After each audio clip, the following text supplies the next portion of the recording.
G'day, it's Scott Gibbons. I'm here with Christian Bold, and Christian's going to talk to us about the GVM. Yeah, GVM Upgrade. Yeah, upgrade of caravans. So caravans are getting bigger and badder as they're getting made these days. The weights are very important when it comes to what a caravan weighs, because obviously it needs to be safe on the road and you need to be towing safely. So with a caravan, you've got a few weights which are fitted onto the compliance plate. You've got your tear weight, which is what the caravan weighs empty. You've got your GVM, which is what the caravan weighs fully loaded on the back of a car. Then you've got your ATM, which is what the caravan weighs fully loaded, or what it is capable of weighing fully loaded by itself on a weighbridge. All those need to obviously reflect what it says on the compliance plate. Yeah. More and more customers are getting their caravans and they do meet the specifications, but then they're wanting extra things added. They're the toys. Yeah, so you've got your bikes that they want to carry, so you've got a bike rack for your bikes.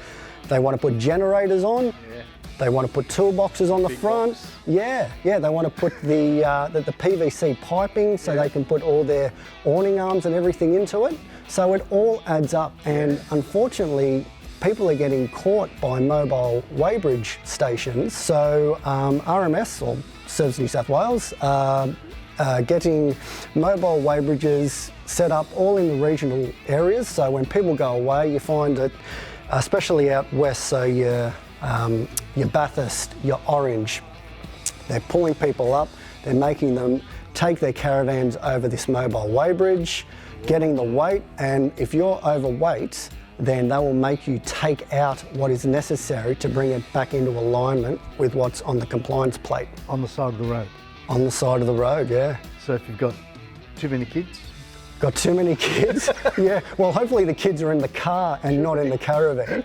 But it could be emptying all your water tanks. It could be taking out food. It could be taking the bikes off.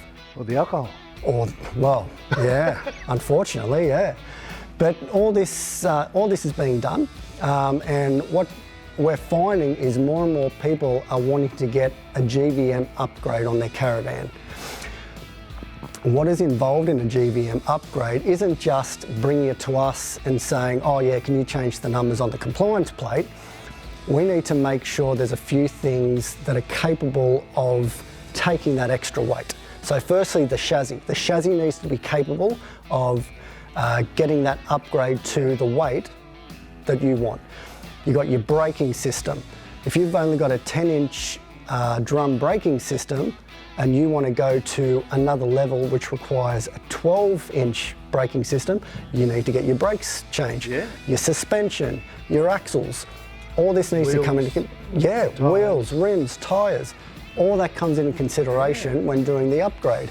Now, we can do the upgrade, not a problem, but then once we do the upgrade, we then need to get or employ the services of an engineer to have him do an engineer's report, certification, so then that can be handed in to Services New South Wales to get that upgrade. It'll actually be a second compliance plate, so the original one will stay there and a second one will be fitted next to it with the new weight ratings on there.